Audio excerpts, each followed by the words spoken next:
Welcome, ladies and gentlemen, to the final round of Halloween month, right here on Reaction and Review UK. We've been to Transylvania, down to Egypt, up to England, and ended up in America. We saw a vampire, a mummy, a werewolf, lots of zombies, and a very funky ghost of some descript. So, how are we going to end Halloween month this year? Well, let me put it this way. Vampires are known to be aristocratic, or of the upper class, and another word for that is posh. When making the movie, the directors wanted the mummy to be more action and adventure orientated, so you could say it was anything but scary. The Wolfman did a lot of running about, and running is a kind of sport in some countries, so you could say the Wolfman was very sporty. Night of the Living Dead was George A. Romero's pet project, and another way of phrasing that would be to say it was his baby. And in Beetlejuice, the mother of the family had ginger hair. Okay, that last one was a bit of a stretch, but I think you've figured it out by now. Our final movie for Halloween month this year is the one, the only, and thank God for that, mind you, Spice World. I know this is really a cheat, for it's not really a horror movie, but it's the Spice Girls. You can't get much scarier than that in pop music. With that in mind, everybody, grab something to drink.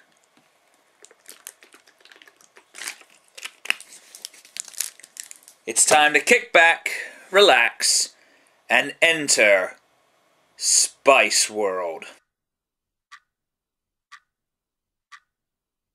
I want to add something to Helsing920 said about the Spice Girls being hot. And Emma, I want to look you in the eye when I say this.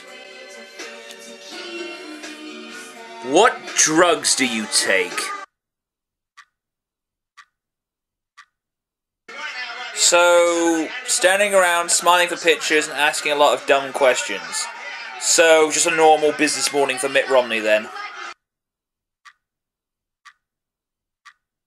Spice Girls set to conquer the globe. Why is it that I can't pick up a paper without seeing them all over the front page? You told us to write. I pretty much feel the same way when it comes to Lady Gaga, Katy Perry, and all these other fucking worthless acts. Hugh Laurie? They suckered you into this too? If Rick and Age show up in this, I'm gonna be pissed. Wow, first you get Hugh Laurie, now you're suckering Jennifer Saunders. I'm losing respect for these people as this goes on.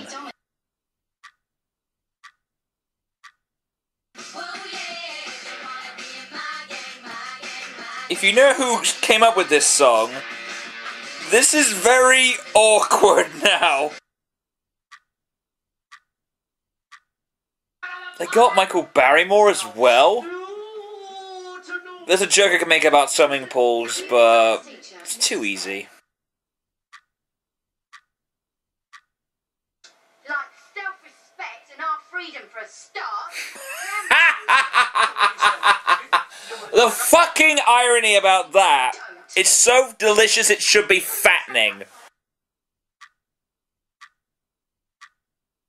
You get Elvis fucking Costello as a bartender. If I see one more stupid cameo, I'm ending this now. Oh my god. Oh god. The DVD is actually starting to, freeze and skip. It can't take anymore. So, that was Spice World. We can finally put an end to this. Normally in the past, I try to tell you guys, for the day it was released, it was fine, but this was garbage back then, it's garbage now. But I want to just get the two positives out of the way. One of the major positives I have about this movie was Naoko Mori as Nicola, the friend of the Spice Girls. I actually liked her. She was the only person throughout the whole fucking movie who could act. Granted, she was in the movie for a grand total of maybe 10 minutes, but when you combine all her scenes together, it pretty much was 10 minutes. Yeah, I actually liked her, and I was more invested in her storyline than every single other fucking thing in this movie. And I think the most positive thing I can say about this movie is it never got a sequel. So I'll recap the very small list of positives about this movie. Naoko, Mori as Nicola, and it never got a sequel. Now I want to delve into the cons, and I think the biggest complaint I have with this movie is the Spice Girls themselves. Can't fucking act, can't sing, and just everything about them is physically repulsive. They're doing like this whole, like, oh, it's cute, they're all wacky and doing silly things, but it comes across as rather obnoxious. Like, I'm supposed to give a damn, well, this is the movie that's supposed to make me, like, introduce me to these characters, these musicians, and it's fucking horseshit, and you sort of understand, like, years later, the Justin Bieber and the Katy Perry movies, for example. Rather than just being like a story, it's just just follow me backstage and you see my life. They've removed the idea of a story from movies about musicians because this movie has shown us how fucking obnoxious and repulsive your lead actors can be. There is nothing about these Spice Girls that I liked. The only one that came close to a personality was Mel C. The Scouser. And that's about it, ladies and gentlemen. Ugly as shit. I don't care what Emma said. I find these women physically repulsive, apart from Mel C, because, well, I got a thing for tomboys, but yay. It really doesn't help when the Spice Girls try to be cute and just say things. I mean, there's no thought into it, they just say things. Personally, I want to staple Jerry Halliwell's mouth shut, because every time she opens her mouth, it was like, oh, here's a random fact from the Discovery Channel. Nobody gives a donkey's testicle, Jerry. Their clothes look stupid, their opinions were stupid, it's just, don't talk.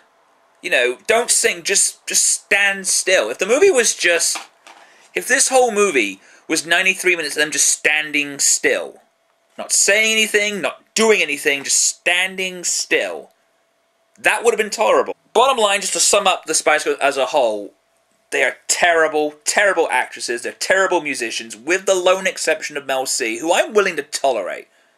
Maybe I've got a thing for Scousers, I don't know, but... But they physically annoyed me.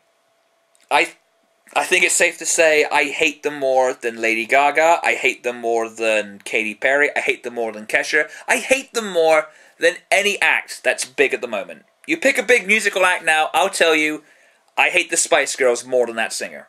According to the wiki article I'm reading here, it's just pointless banter. Turns out that each of them together won the award for Worst Actress in the 1998 Golden Raspberry Awards. However, they also were nominated for Worst Picture, Worst New Star, Worst Supporting Actor, Worst Screenplay, Worst Screen Couple, and of course, Worst Original Song. Speaking of the music, I want to get into that.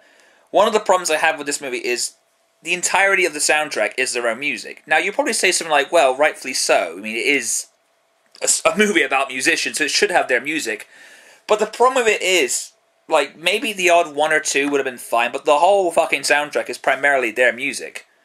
And the Spice Girls have never really had a decent song to save their fucking lives. I mean, maybe they have like a catchy little song that you sung for like an hour and then you quickly forget about it, but that's all I can say. Everything about them, it made me want to stab newborn kittens. That's just how much I detested this movie. And even at one point, the DVD actually started to freeze up. That is how much the DVD player hated this movie. It actually stopped working once. That was hilarious. It also further proves the argument that musicians, sports personalities, politicians, wrestlers, whatever, should not act. Stick to what you're good at. Or in this case, the Spice Girls, just stick to being unemployed or, doing some shitty 360 game or some fashion shoot that nobody gives a donkey's testicle about. I have to comment on the Shameless Cameos. I had this conversation with Nitroxis, who said to me, why are you excited for Wreck-It Ralph?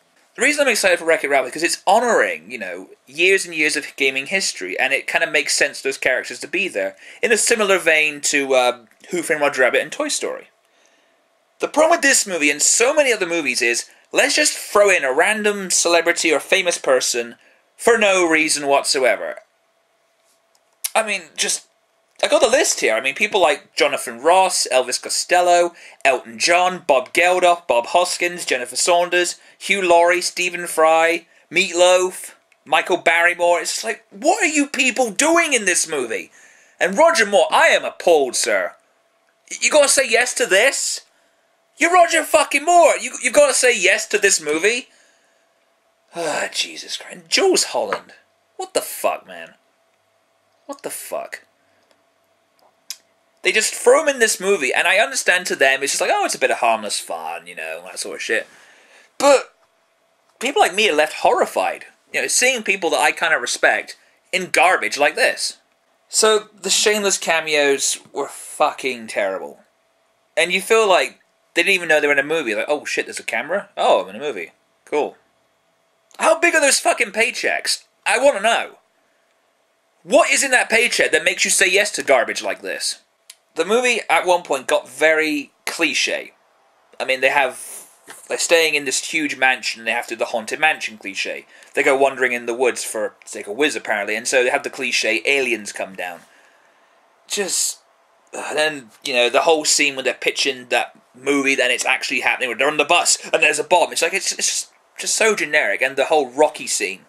What was the point of that? Oh, you're running up a flight of steps. Let's play the Rocky music. What connection does that have? I mean, I can make a video where I'm running up my stairs in my house. Doesn't mean I put the Rocky music to it. Oh, Jesus Christ. And the movie was very repetitive. Like, they'd be... Shameless plug for one of their songs. They get in the bus, they talk a bunch of bollocks. Shameless plug for one of their songs again. Back in the bus, talking bollocks. They go somewhere, play another song. Back in the bus, shameless plug for that. It just followed that really stupid formula. So I think it's safe to say I fucking detested this movie. And it is fitting horror movie for Halloween. You will annoy and scare people with this movie. It's fucking terrifying. If ye are feeling brave, you can find this on DVD. From good websites like Amazon, Play. Maybe you can find it on Netflix. Shit like this should be in public domain. It needs to be RiffTrax, it needs to be YouTube poop, it needs everything. Just, maybe it might make this movie salvageable. Hell, I would be willing to watch a Spice World abridged series. Yeah, get Team 4-Star on the line and say, hey, Random said, Spice World abridged. When DBZ abridged ends, work on this. Goldmine of horror material here. It's fucking garbage. I don't know what girl power is, ladies and gentlemen, but after sitting for this train wreck of a movie, this girl power, whatever it is, it's about as effective as a 9-volt Duracell.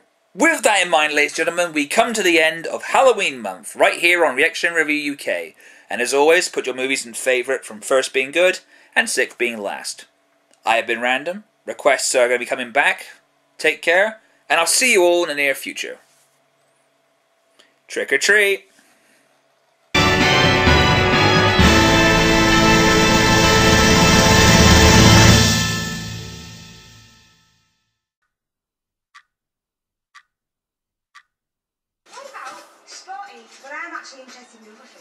How about middle-aged Spice, washed-up Spice, solo career Spice, dead to the world Spice, and doing porno Spice?